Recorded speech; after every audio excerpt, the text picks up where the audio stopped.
扎西德勒，大家好。这一集我们要来学的内容有一些沉重。首先呢，我们要来学的是战争的藏语。战争藏语呢叫做 Mark。Mark 是军人 ，Tru 是战斗、打架、打仗的意思。所以 Mark Tru 一群军人在打仗，所以呢就是战争。那战争另外一种讲法呢是 Mark Top。Mark Top。Mark 是军人 ，Top 是战斗、斗殴的意思，所以 Mark Top 就是战争。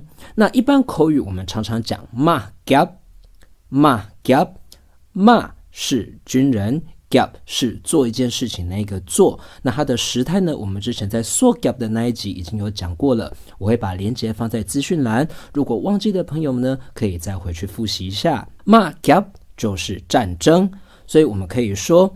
Ukraine'da Urus'ni tanda mahkabde yöre.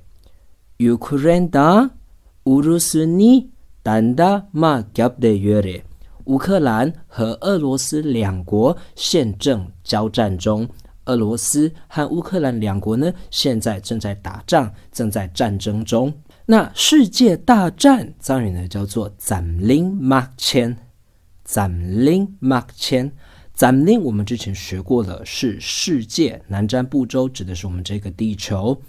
Mark 就是刚才讲的 Mark True 战争，千是大，所以 Zamling Mark 千就是世界大战。战争一定会用到武器，武器的藏语呢叫做村恰。那武器有很多种，枪藏语呢叫做梅大。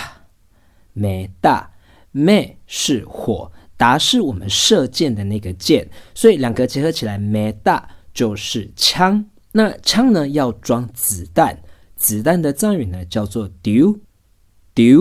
飞弹藏语呢叫做梅树普达。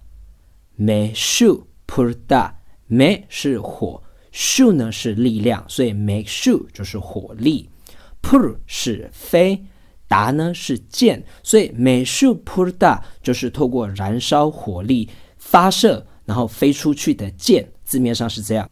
所以美术普达呢就是飞弹。核子武器藏语呢叫做杜称村恰。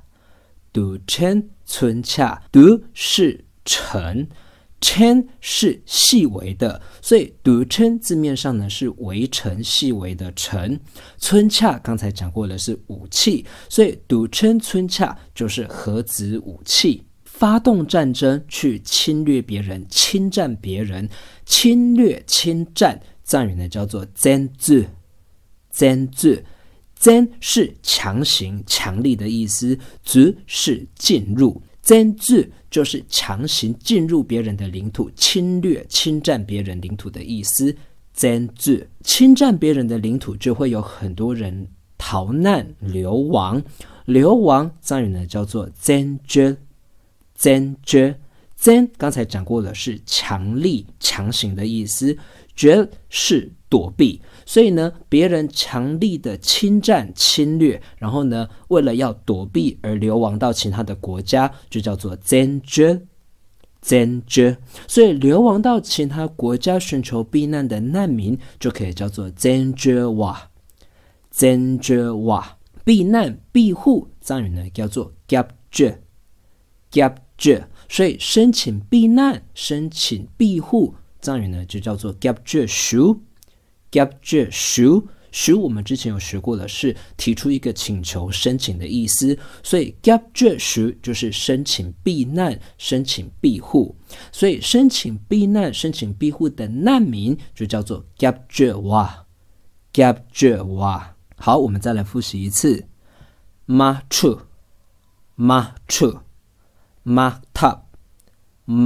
top。Zamling Makchen。村恰。梅大。丢。美术普达。杜称村恰。占据。煎着煎着煎着哇煎着哇夹着夹着夹着书夹着书夹着哇夹着哇。我们大家一起来祈祷，愿世界和平，不要再有任何的战争，愿战争止息，不要再有人因此而伤亡流离失所。谢谢您的收看，我们下一集见。Just delay。